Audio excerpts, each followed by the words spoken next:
জয় জয়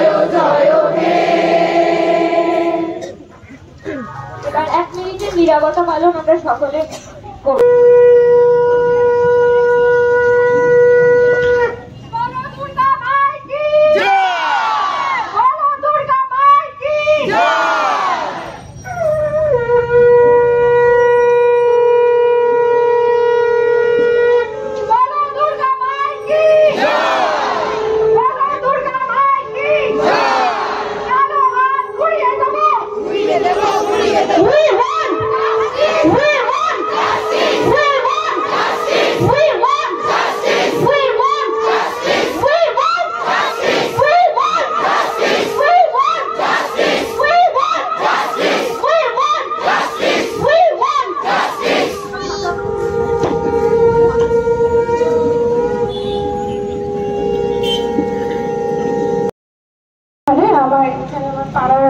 সমস্ত মোদি দিদি সবাই ওরা এসছে। তো মোদির একটি 11 বছরের মেয়ে আছে, সে আমাকে বললো যে কি হবে এত হেঁটে মিছিল করে যাচ্ছ, তো ঠিক কি আর হবে, যা করা সে আবার করবে। আমি মুখের ওপর ওকে কিছু বলতে পারলাম না, আমি কিছুই বলতে পারলাম না। আমি বললাম যে ঠিক আছে, তুই আর একটু বড় হলে নিশ্চয়ই বুঝবি যে আমরা কেন হাঁটতে যাচ্ছি। কিন্তু কথাটা তো সত্যি, আমি আমার যতদিন মানে যত বছর হলো জ্ঞান হয়েছে, যবে থেকে বুঝতে শিখেছি, কি দেখিনি, মানে যা যা মনে পড়ে, নির্ভয়া, তাপসী মালিক, হাতরাস, উন্নাও, কামদুনি, হাঁসখালি, আর জানি না আর কত কত আছে, মানে লিস্টের শেষ নেই। এত তো হয়েই চলেছে, একটার পর একটা হয়ে চলেছে। কি কারণ? নির্ভয়া হওয়ার পরে তো সারা দেশ জুড়ে এত কিছু হয়েছিল, কত আইন হলো, বার্মা কমিশন হলো, কত কিছু হলো, কিন্তু কিছু কি চেঞ্জ হয়েছে? কিছু কি চেঞ্জ হবে? আমি কি ওকে গিয়ে বলতে পারবো যে হ্যাঁ আজকে আমরা হেঁটে এসেছি, কালকে থেকে দেখবি আর কিছু হচ্ছে না? আমি কি বলতে পারবো কালকে জোরবেলায় একটা ছোট্ট বাচ্চা মেয়েকে কি আমি বলতে পারবো? পারবো না। আমার বোনেদেরকে সেই ভরসা আমি দিতে পারবো না। তার কারণ এরকম সত্যি কথা, প্রতিবাদ হওয়া দরকার, কিন্তু প্রতিবাদ হলেই ধর্ষকরা রাতারাতি উধাও হয়ে যায় না। ধর্ষকরা আমাদের সকলের মাঝেই লুকিয়ে রয়েছে। ধর্ষক এটা একটা মানসিকতা, আর এই মানসিকতাটা চেঞ্জ হবে ঘর থেকে, শিক্ষা দিয়ে।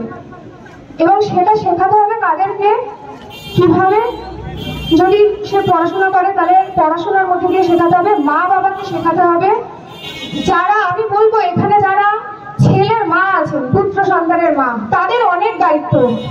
প্লিজ আপনারা আপনাদের ছেলেদেরকে এমন ভাবে বড় করুন যাতে তারা রাস্তায় মেয়ে দেখলে সম্মান করে।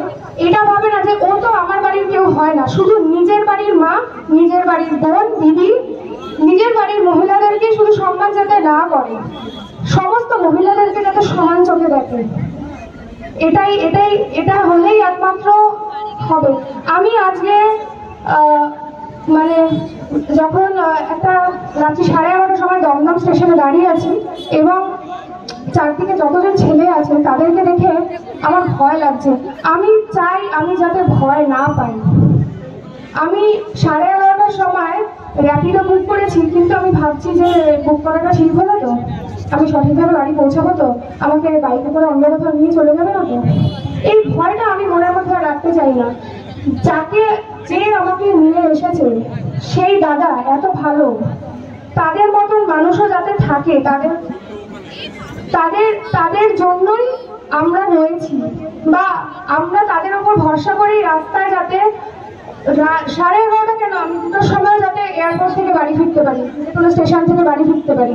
আমাকে যাতে ভয় পেতে না হয় যে এর কিছু করবে না তো।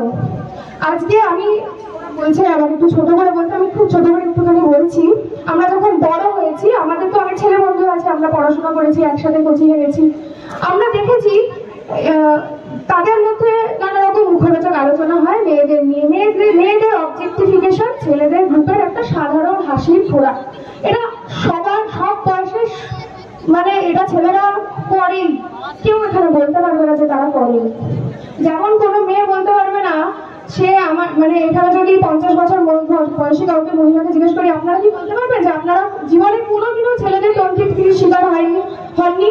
যারা পাবলিক ট্রান্সপোর্টে যাতায়াত করেন তারা কি বলতে পারবেন যে আপনারা কোনোদিনও ধাক্কা খাননি? কেউ বলতে পারবে না। একটা হাত তুলে আমাকে দেখান যে আমি কোনোদিনও হইনি।